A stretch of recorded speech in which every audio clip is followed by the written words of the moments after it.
Good morning सभी students को। आज हम लोगों का जो सेट्स का ये तीसरा मेरा वीडियो है। इससे पहले मैंने सेट्स का डेफिनेशन और उसके बाद उसके लिखने के जो टाइप्स थे, कितने प्रकार से उनका रिप्रेजेंटेशन होता है, वो मैंने बताया था। आज हम लोग पढ़ेंगे कि सेट्स के कितने टाइप होते हैं। फिलहाल जो है कि ये जो जितना भी है वो प्राइमरी टाइप्स हैं। इसके अलावा हमको आगे भी अलग अलग जब आगे बढ़ते जाएंगे तो और भी टाइप्स पढ़ेंगे। फिलहाल जो है वो आप देखिए, जो ज़्यादातर जो है कि संख्या के आधार पर ये टाइप्स हैं। तो सबसे पहला जो टाइप है वो उसका नाम है singleton set. Singleton set, singleton नाम से ही आपको स्पष्ट हो रहा है कि सिंगलटन मतलब सिंगल मतलब एकल। सिंगलटन को हिंदी में बोलते हैं एकल। तो इसका मतलब आप समझ सकते हैं कि एक ऐसा सेट जिसमें केवल जो है कि एक एलिमेंट होगा, उसको हम लोग सिंगलटन सेट कहेंगे। तो ये set consist of only one element is called singleton set. ये जो होगा वो क्या होगा, set consist of only one element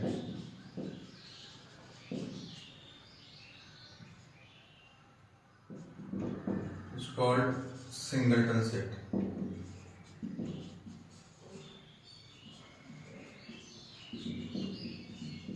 कोई भी सेट ले लीजिए जिसमें एक एलिमेंट हो,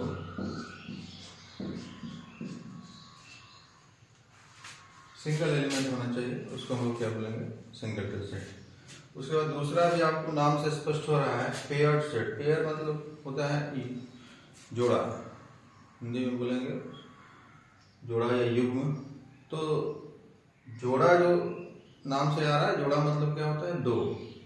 तो जिस सेट में ओनली दो एलिमेंट होगा, उसको हम लोग क्या बोलेंगे, पेयर्ड सेट बोलेंगे।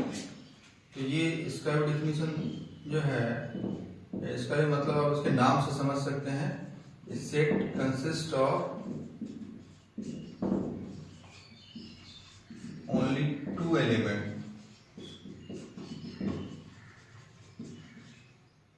Is called paired set. जैसे किसी सेट में मान लेते हैं ए बी है, दो एलिमेंट है, या फिर मान लें 0 - 1 है, और कोई भी एग्जाम्पल ले सकते हैं। जिस सेट में दो एलिमेंट होगा उसको हम लोग क्या बोलेंगे, पेयर्ड सेट। ये आपका सिंगलटन सेट एक एलिमेंट, पेयर्ड सेट दो एलिमेंट। यहाँ तीसरा जो टाइप है वो है आपका एम्प्टी सेट। इसी का दूसरा नाम है नल सेट, इसी का तीसरा नाम है वॉइड सेट। तो ये क्या होता है, एम्प्टी का नाम से भी आप समझ सकते हैं कि एम्प्टी का मतलब हो गया खाली।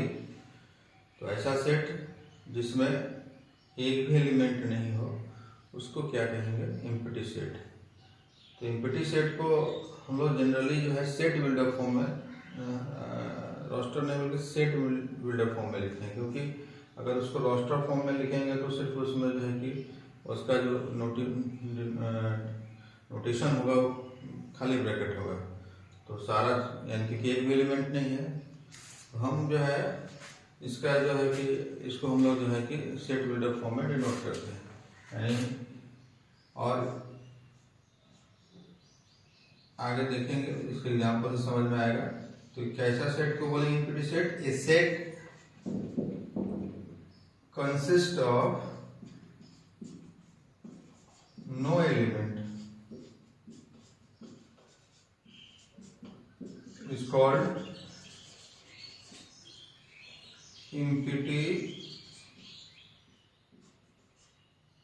/ null / void set. It is denoted by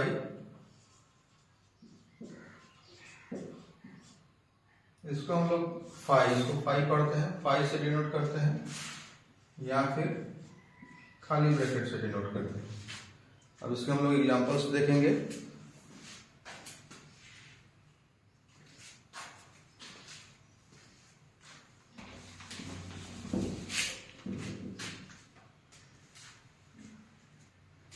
आप देख लिए कि एम्प्टी सेट किसको कह रहे हैं, जिसमें जो है कि एक भी एलिमेंट नहीं है। एग्जांपल से हम लोग उसको समझेंगे।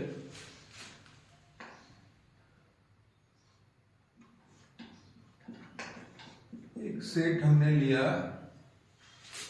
जिसका मेंबर x है, such that x square plus 1 equal to 0 and x belongs to n। ये जो एग्जाम्पल है इसमें आप देखिए क्या कर रहा है कि a का मेंबर x है और क्या है भाई कि x square plus 1 equal to 0 है और x क्या है, नेचुरल नंबर है। अब जब आप यहाँ पर दो कंडीशन दिया हुआ है कि भाई a का मेंबर x होगा और x का कैसा होना चाहिए, वो नेचुरल नंबर होना चाहिए और इस इक्वेशन का सॉल्यूशन होना चाहिए। अब हम इस इक्वेशन का जब सॉल्यूशन निकालते हैं, x square plus 1 equal to 0, x square equal to -1, x equal to plus minus root under -1। ये जो रूट अंडर -1 है ये क्या है, नेचुरल नंबर नहीं है, या इसमें और कोई ऐसा वैल्यू, यही यहाँ पर रूट अंडर -1 आ रहा है जो कि इमेजिनरी नंबर होता है। तो इसको सॉल्व करने पर नेचुरल नंबर नहीं आ रहा है ना। और तो इसका मतलब है कि अगर इसको सॉल्व करने पर नेचुरल नंबर नहीं आ रहा है तो ये दोनों को सेटिस्फाइड करने वाला कोई भी वैल्यू नहीं है। तो इसका मतलब है कि ये क्या है, एम्प्टी सेट है। तो इस तरह से एक एग्जांपल हो, एक सिंपल सा एग्जांपल हम देखेंगे, इससे आपको और अधिक आसानी से समझ में आएगा।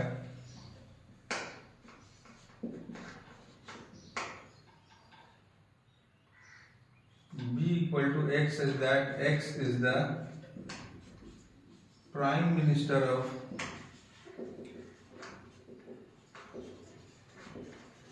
India before 1947।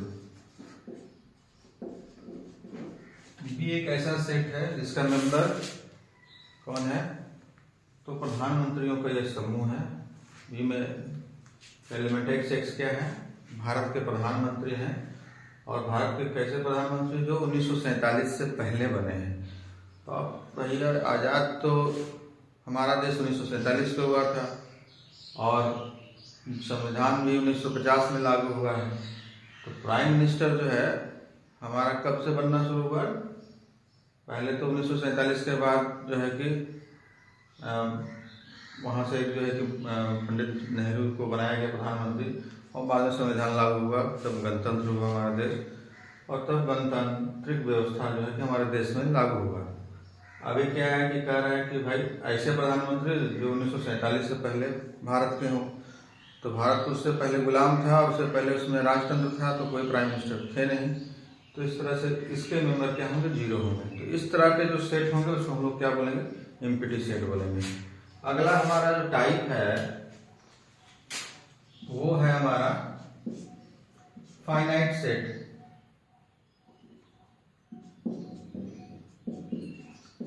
ये भी नाम से आपका स्पष्ट है, finite.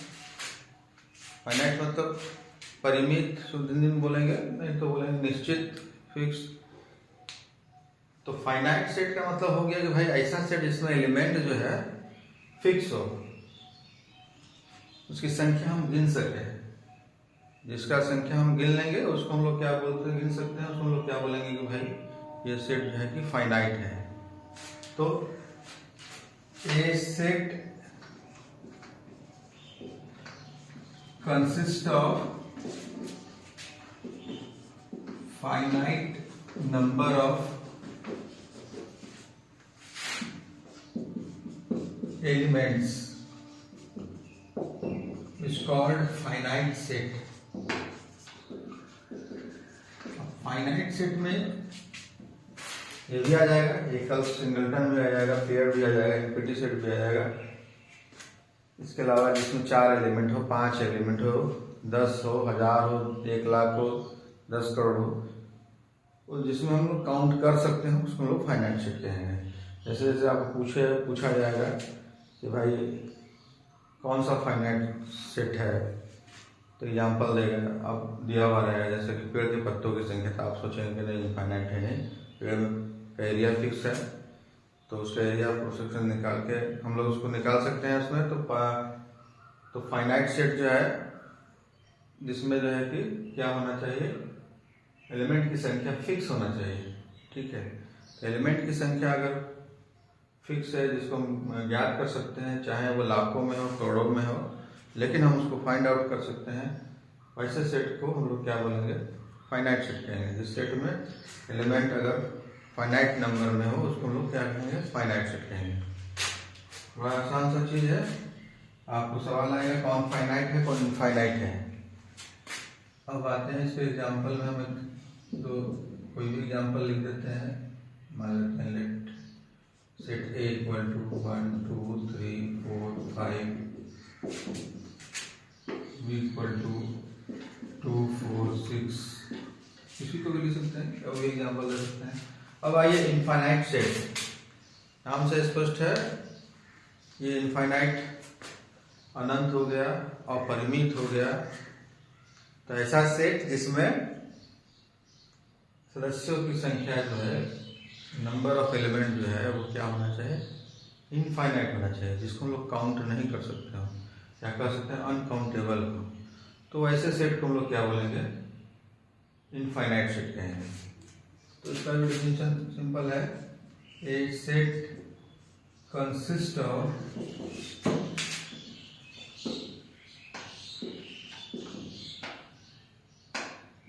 infinite number of set, infinite number of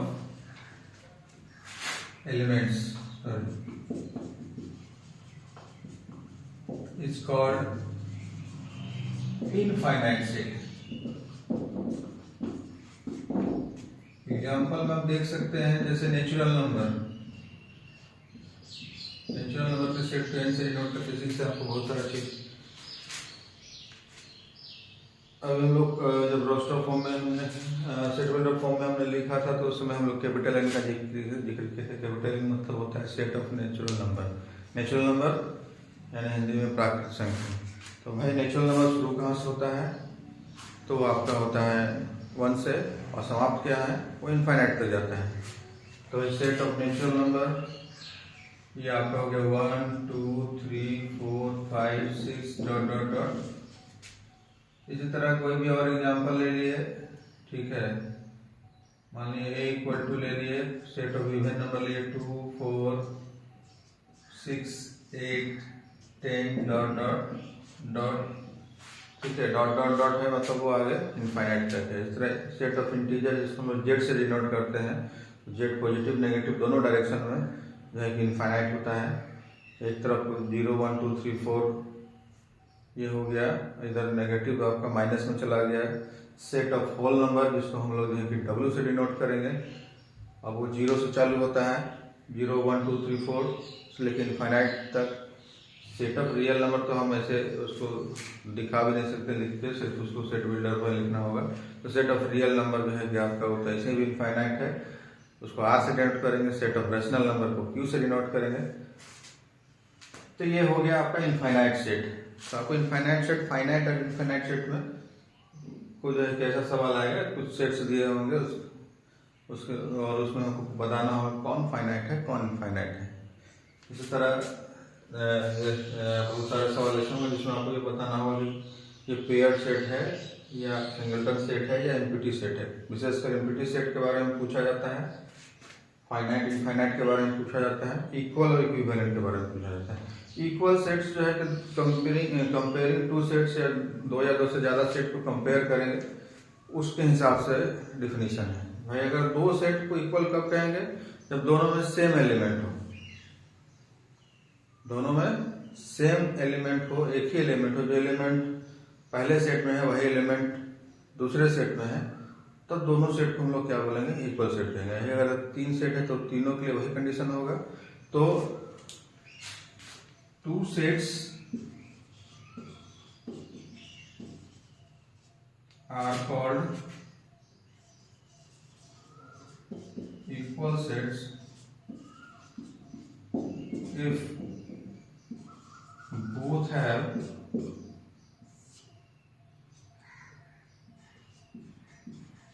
same element.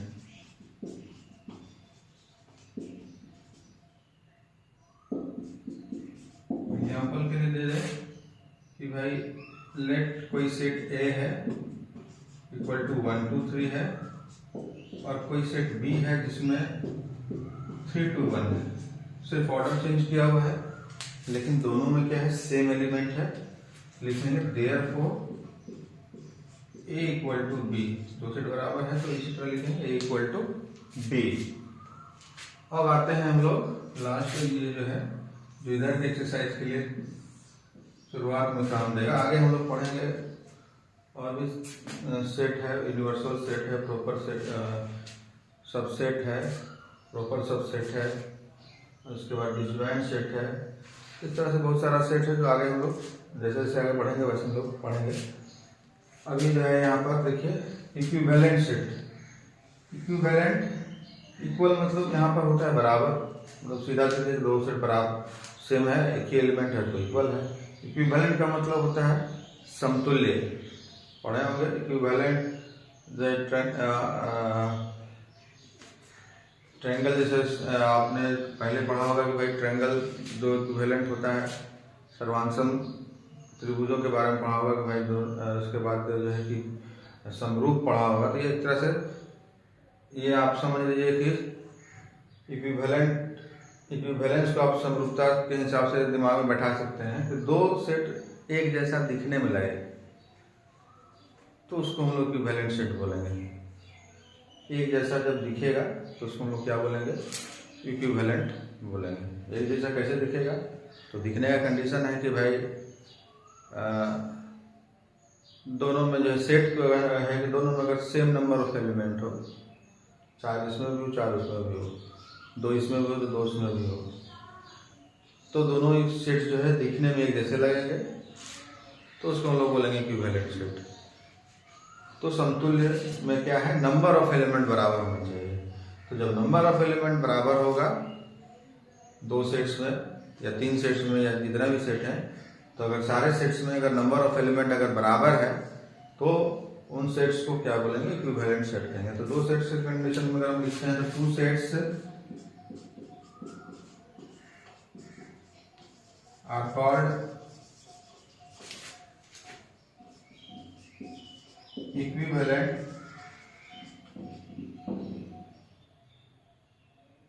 if both have same number of element।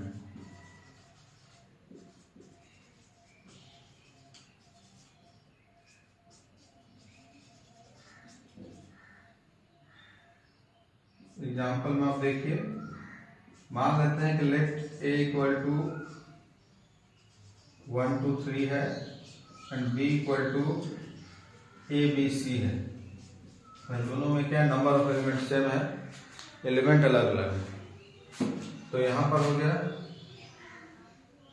Hair जो है क्या हो गया आपका, number of element in set A को एन ए से डिनोट करते हैं और number of element in set B को एन बी से डिनोट करेंगे। और दोनों में एलिमेंट कितना है, 3 है। Therefore A and B are equivalent, है ना। तो लिखेंगे therefore A and B are equivalent.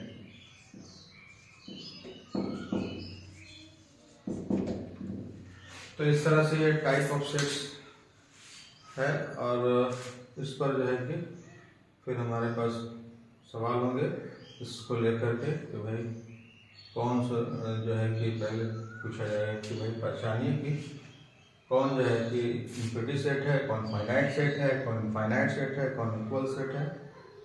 और फिर इसके आधार पर सवाल हम लोग बनाते हैं।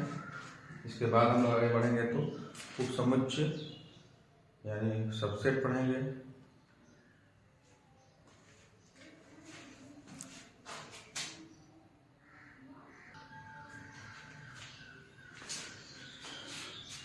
आइए अब हम लोग जो टाइप ऑफ सेट्स पढ़े उसके हिसाब से कुछ जो है एग्जाम्पल देख लेते हैं कि आखिर सवाल जो दिया हुआ रहेगा वो आपको रहेगा कि पहचानिए कि कौन सा सेट है ना। कहीं कुछ हमारे कि एम्प्टी है या नहीं है, ठीक है, या फिर रहेगा कि फाइनाइट है या नहीं है। तो हम कुछ एग्जाम्पल देख लेते हैं, इससे आपका स्पष्ट हो जाएगा, आप अपने एक्सरसाइज को बना सकते हैं। इससे पहला है ये, इसको हमको पहचानना, find the types of the sets. ये पहला, इसमें क्या है, सिर्फ एक एलिमेंट जीरो है, तो जो जीरो है इसलिए इसको क्या बोलेंगे, सिंगल एलिमेंट है। तो जिसमें एक एलिमेंट होता है उसको हम लोग क्या बोलते हैं, सिंगलटन सेट बोलते हैं। ये हो गया आपका सिंगलटन सेट। अब आइए यहाँ पर दूसरा, इसमें आपका दिया हुआ है कि भाई एक सेट है जिसमें x सच दैट क्या है, -1 less than x, x less than 1 and x is an integer, और x क्या है, इंटीजर है। तो -1 x क्या है, इंटीजर है, और उसका वैल्यू क्या है, कहाँ के बीच में, -1 से 1 के बीच में है। तो -1 से 1 के बीच में वो इंटीजर है या नहीं है, वो हमको देखना है। अगर है तब तो उसका, उसमें देखेंगे कितना है, उसके हिसाब से उसका नाम लिखेंगे। एक होगा तो सिंगलटन सेट, 2 होगा तो पेयर सेट, या फिर उससे ज़्यादा होगा तो फाइनाइट सेट, और इनफाइनाइट होगा तो इनफाइनाइट सेट। लेकिन हम देखते हैं कि भाई इंटीजर कैसे शुरू होता है, 0 से 1 2 3 इधर बढ़ेगा, -1 -2 फिर इधर जाता है, ये इन्फिनिट है। तो क्या कर रहा है कि -1 से बड़ा है और 1 से छोटा है, एक एलिमेंट आ रहा है, तो क्या आ रहा है, 0। तो इसका मतलब ये क्या हो गया, ठीक है, ये वाला जो है आपका सिंगलटन सेट है। कभी कभी ऐसे पूछेगा कि फाइनाइट है कि इनफाइनाइट है, तो उस कंडीशन में उसको हम लिखेंगे कि ये फाइनाइट सेट है। तो यहाँ पर इसको हम लिख सकते हैं कि ये सिंगलटन सेट है।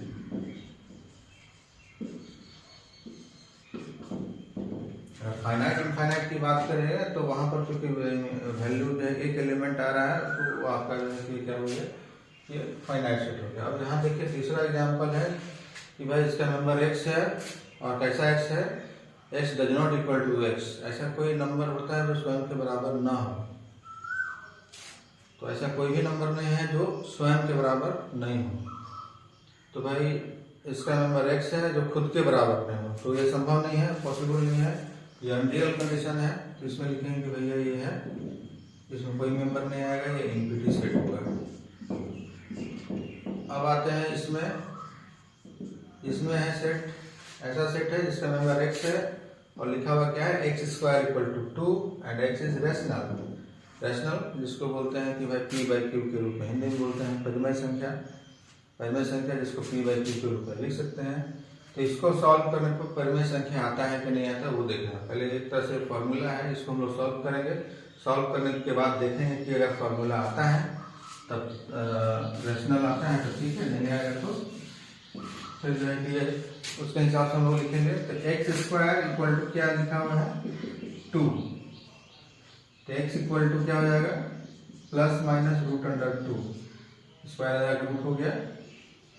तो √2 जो है क्या है, परिमेय नहीं है बल्कि अपरिमेय है, रैशनल नहीं है कि रैशनल है।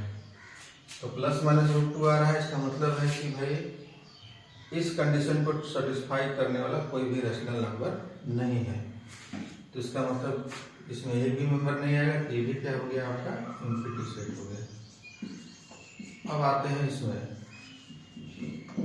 Set of letters in English alphabet. English alphabet पढ़े होंगे कि भाई इंग्लिश अल्फाबेट बचपन में ABCD पढ़े हैं, ऐसा नहीं। ABCD में आप पढ़े होंगे भाई कितना अक्षर होता है। तो ABCD में 26 लेटर होते हैं, तो फिक्स है। इंग्लिश अल्फाबेट में है तो अल्फाबेट की संख्या फिक्स है, 26 है। इसका मतलब ये जो इंग्लिश अल्फाबेट का जो सेट होगा वो क्या होगा, इसमें फाइनाइट नंबर ऑफ एलिमेंट है, जिसको हम क्या बोलेंगे, फाइनाइट सेट बोलेंगे। तो ये आपका हो गया फाइनाइट सेट। इसके बाद आइए इसको देख रहे हैं, ये सेट है जिसमें x such that x is an integer. x क्या है, इंटीजर है, और x > 4 है। इंटीजर जो 4 से बड़ा या बराबर है। तो 4 से बड़ा बराबर इंटीजर क्या होगा? 4 से जब बड़ा लिखेंगे तो 4 होगा, 5 होगा, 6 होगा, 7 होगा, 8 होगा, इस तरह से आगे बढ़ते चला जाएगा इनफाइनाइट तक। तो इसका मतलब है कि इसमें जो है कि नंबर ऑफ एलिमेंट हम काउंट नहीं कर सकते हैं और ये इनफाइनाइट नंबर ऑफ एलिमेंट होगा। इस सेट को हम लोग क्या बोलेंगे? इनफाइनाइट सेट बोलेंगे। ये हो गया आपका इनफाइनाइट सेट। अब आते हैं इसमें set of people speaking Hindi. Hindi बोलने वाले लोगों की संख्या। अभी कितना एरिया के बारे में समझ लीजिए कि पूरे वर्ल्ड के बारे में पूछा जाए तो ये आप कहीं का भी पूछा जाए तो सीधा लिखा हुआ है set of people speaking Hindi. तो हिंदी बोलने वाले लोगों की संख्या। हिंदी बोलने वाले लोगों की संख्या करोड़ों में है, लेकिन वो काउंटेबल है। काउंटेबल है यानी इसको गिनती कर सकते हैं। तो ये आपका क्या होगा? फाइनाइट सेट होगा। ये हो गया आपका फाइनाइट सेट। अब इसको देखते हैं set of prime number less than 99। Prime number किसको कहते हैं? प्राइम नंबर आप पढ़े होंगे कि भाई ऐसा नंबर जो अपने आप और एक को छोड़ के किसी से भागने लगता है उसको प्राइम नंबर बोलते हैं। तो जैसे आपका जो है 2, 3, 5, 7, 11, 13, 17, 19। तो ये तो आपका ऐसे ही 2 से स्टार्ट हो रहा है और 99 के पहले जो है वहाँ तक ये जाएगा। तो आप समझ रहे हैं कि इसकी संख्या क्या होगी? फिक्स होगी। ठीक है। ये अगर ये ग्रेटर देन 99 रहता तो फिर जो है कि उलट जाता। 99 के बाद जो है कि आपका जो है कि वो इनफाइनाइट नंबर लिख सकते हैं। तो यहाँ लेस देन 99 बोल रहा है कि वो 1 से लेकर 98 के बीच जितना प्राइम नंबर है उसको लिखना है जो कि काउंटेबल होगा। इसीलिए इसको हम लोग बोलेंगे ये क्या है? फाइनाइट सेट है। तो इस तरह से एक तरह से देखा जाए तो हमारा जो है कि सेट का पहला जो टॉपिक था बेसिक इंट्रोडक्शन वो आपका समाप्त हुआ। इसमें हम लोग को पढ़ना था सेट कहते किसको हैं, रिप्रेजेंटेशन ऑफ सेट्स, उसके बाद टाइप ऑफ सेट्स। इसके बाद हम लोग देखेंगे सबसेट्स पढ़ेंगे, लोकल सबसेट्स पढ़ेंगे और उसके बाद जो है कि उसमें और भी यूनिवर्सल सेट है, पावर सेट है। इसके बाद हम जो है कि 2 सेट्स का जो ऑपरेशन होता है, जैसे संख्याओं का ऑपरेशन होता है जोड़ घटा गुणा भाग, उस तरह से इसमें 2 सेट का जो है यूनियन, इंटरसेक्शन, डिफरेंस, ये सब जो है कि है। तो जैसे जैसे ये सेट एक्सरसाइज आगे जाएगा, अभी शुरुआत का जो भी एक्सरसाइज है वो ऑब्जेक्टिव है। ऐसे भी 11th में जैक बोर्ड में तो ऑब्जेक्टिव भी पूछा जाता है, लेकिन ऑब्जेक्टिव के लिए जो है कि पूरा बेसिक कॉन्सेप्ट जो है आपका क्लियर होना चाहिए। ऑब्जेक्टिव बहुत कोई जो है कि बहुत ज़्यादातर लोग जो है कि ज़्यादा इसको जो है कि सीरियसली लेते नहीं हैं। ऐसा नहीं होना चाहिए, क्योंकि ऑब्जेक्टिव अगर आप बना रहे हैं, आपको ऑब्जेक्टिव पूछा जा रहा है, कॉम्पिटिटिव एग्जाम में ऑब्जेक्टिव पूछा जाता है, तो ऑब्जेक्टिव अगर आपको पूछा जा रहा है यानी आपको पूरा जो है कि A to Z जो है कि उस टॉपिक का मालूम होना चाहिए। शुरुआत में कोरोना फील्ड में जैक बोर्ड में क्वेश्चन जो है कुछ सेट्स के भी अंदर ही पूछ लिया गया था, तो लगता है स्टूडेंट्स के मन में ये धारणा बैठ गया कि भाई उन्हीं सेट्सों से आएगा थोड़ा सा। लेकिन ये तो आपका बिगिनिंग है। इस तरह से अगर हम लोग पढ़ाई के प्रति अप्रोच रखेंगे तो वो सही नहीं है। तो हम लोग आगे पढ़ेंगे, इसके बाद सबसेट से स्टार्ट करेंगे अगले क्लास में।